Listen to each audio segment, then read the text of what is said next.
work to be done in that area, but I want to thank the Attorney General for her great work in the first year on the job, and I want to thank you for being here. With that, I would yield to the ranking member for an opening statement. Thank you kindly, Mr. Chairman, and welcome Attorney General Bondi. You've got the best lawyer's job in America because your mission is justice and your clients are the American people. But to promote justice for the people, you've got to listen to the victims, like the women seated behind you today. Those are just some of the hundreds of survivors of Jeffrey Epstein's global sex trafficking ring who are demanding that the truth be told and are demanding accountability for the abusers who trafficked and raped them. You still haven't met with these survivors. So with their permission, let me introduce to you the survivors and late survivors' family members who are present today. There's Teresa Helm, there's Jess Michaels, Laura Bloom McGee, Danny Bensky, Liz Stein, Marina Lacerda, Sky and Amanda Roberts, who are the family of the late Virginia Giuffre, Charlene Richard, and Lisa Phillips. Now, you're not showing a lot of interest in the victims, Madam Attorney General, whether it's Epstein's human trafficking ring or the homicidal governmental violence against citizens in Minneapolis. As Attorney General, you're siding with the perpetrators and you're ignoring the victims. That will be your legacy unless you act quickly to change course. You're running a massive Epstein cover-up right out of the Department of Justice. You've been ordered by subpoena and by Congress to turn over 6 million documents, photographs, and videos in the Epstein files, but you've turned over only 3 million. You say you're not turning over the other 3 million because they're somehow duplicative, but we know that there are actual memos of victim statements in there, and you also took down the Department of Justice's prosecution memo from 2019. So it's clearly not all duplicative, but even if it were, why not release it? Just release all the duplicative stuff. In the half you did produce, you redacted the names of abusers, enablers, accomplices, and co-conspirators, apparently to spare them embarrassment and disgrace, which is the exact opposite of what the law ordered you to do.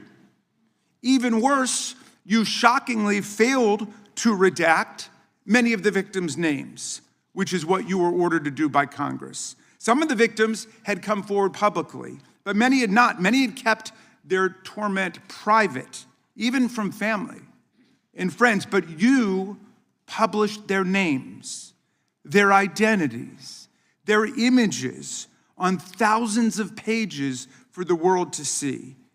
So you ignored the law, and even with over 100,000 employees at your disposal, you acted with some mixture of staggering incompetence, cold indifference, and jaded cruelty towards more than 1,000 victims raped, abused, and trafficked.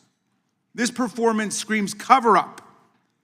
Convicted sex trafficker and groomer Ghislaine Maxwell opened the gates of hell to Virginia Giuffre and hundreds of other victims, as Virginia recorded in her remarkable book, Nobody's Girl. But when Maxwell was subpoenaed to come testify before Congress, you and Todd Blanche quickly moved her from a higher security prison to a minimum security camp in Texas, where she's enjoyed 5-star treatment, including catered meals, private gym time, and access to a therapy puppy.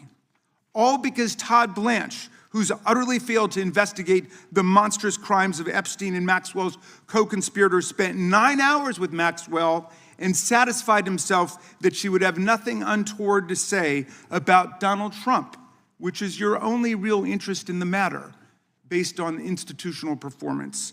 But abandoning victims and coddling perpetrators is what you do best.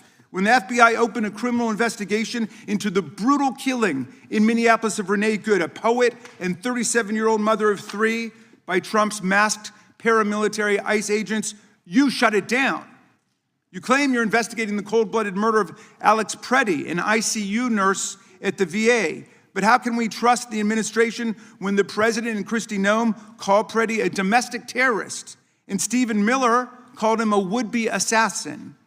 Not only do you refuse to share evidence with the state and local investigators and prosecutors in Minnesota, you have blocked their access to the crime scene and the evidence. A fiery congressional hearing turned explosive as Attorney General Bondi faced intense questioning over the Jeffrey Epstein files, DOJ transparency, alleged political weaponization, and claims of government corruption. Lawmakers accused the Department of Justice of protecting elites while ignoring victims. The ICE agent in LA, or the family of Silverio Villegas Gonzalez, shot and killed in Illinois minutes after he dropped his kids off at school. There's no sign of any movement at the Department of Justice. You even launched a criminal investigation into Renee Good's grieving widow. How sick is that? But it's even worse. You've turned the People's Department of Justice into Trump's instrument of revenge. Trump orders up prosecutions like pizza, and you deliver every time. He tells you to go after James Comey, Letitia James, Lisa Cook, and Jerome Powell, the head of the Federal Reserve Board, and members of Congress like Adam Schiff, Mark Kelly, Alyssa Slotkin, Chrissy Houlihan, Jason Crow, Chris DeLuzio, and Maggie Goodlander, to name a few, and you snap to it. You replace real prosecutors with counterfeit stooges who robotically do the president's bidding. Nothing in American history comes close to this complete corruption of the justice function and contamination of federal law enforcement. And the good news is many serious lawyers at DOJ, including some of your own original appointees, have refused your lawless orders. Danielle Sassoon, your original pick for acting U.S. Attorney in Manhattan, resigned rather than follow your corrupt order to quash an indictment against Mayor Eric Adams as a political favor from Donald Trump. A Federalist Society member who clerked for Justice Scalia, U.S. Attorney Sassoon refused to participate in this blatantly corrupt scheme. Her top assistant, Hagan Scotton, an Iraqi war vet and two-time Bronze Star recipient who clerked for Chief Justice Roberts, and then Judge Kavanaugh, promptly resigned too, writing to your office, quote, "I expect you will eventually find someone who is enough of a fool or enough of a coward to file your motion, but it was never going to be me." You and the president nominated Eric Siebert, a 15-year career prosecutor, to be your U.S. attorney for the Eastern District of Virginia. But after 5 months of investigating Letitia James and James Comey, he found no evidence to justify criminal charges. So you forced him out. You replaced him with Lindsay Halligan, Trump's personal lawyer from the Mar-a-Lago documents case, who had zero prosecutorial experience and no qualifications. And then you were humiliated when a federal judge found that this corrupt appointment was blatantly unlawful and threw out Halligan's indictments entirely. And grand juries of American citizens have repeatedly rejected your vendettas and baseless indictments brought by the hacks left at DOJ now, with 2 different grand juries in Virginia voting down indictments against Letitia James in a single week. And just yesterday, another grand jury shut down your vendetta factory by rejecting indictments against the 6 members of Congress who had spoken out to remind all service members that they have a duty to refuse illegal orders. You tried to get a grand jury to indict 6 members of Congress who are veterans of our armed forces on charges of seditious conspiracy simply for exercising their First Amendment rights. I hope you will heed the wisdom and the constitutional patriotism of those grand jurors and not try it again by doubling down on that humiliation. As your best lawyers are sacked for having participated in the January 6th case, or just flee for the exits now, your new lawyers keep lying in court. In dozens of cases, they've been excoriated for lying to federal judges. Chief Judge Boasberg, right here in D.C., suggested your Department of Justice perpetrated a fraud on the court. Other judges found your statements to be, quote, inexplicably misleading, patently incredible, totally inconsistent, and so disingenuous that the court is left with little confidence that the government can be trusted to tell the truth about anything.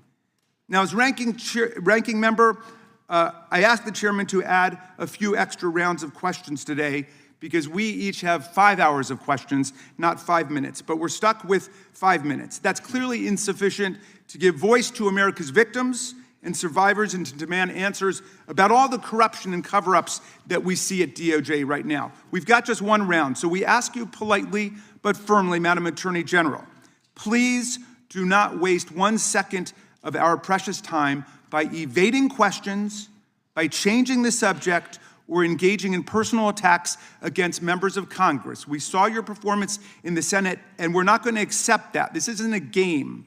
In the Senate, you brought something with you called a burn book, a binder of smears to attack members personally for doing the people's work of oversight. Please set the burn book aside and answer our questions. And when you hear us reclaim our time, that means it's time for you to stop speaking. We only have 5 minutes, so when we reclaim our time, that means you stop. And if you don't, we will ask the chair to stop the clock and let you go on his time. The quality of justice in America depends on the character of our government. Please do your job and bring the Department of Justice back from the brink. The survivors seated behind you and the American people watching everywhere deserve a Department of Justice. Enjoyed this breakdown? Don't forget to like, comment and subscribe for more political trends.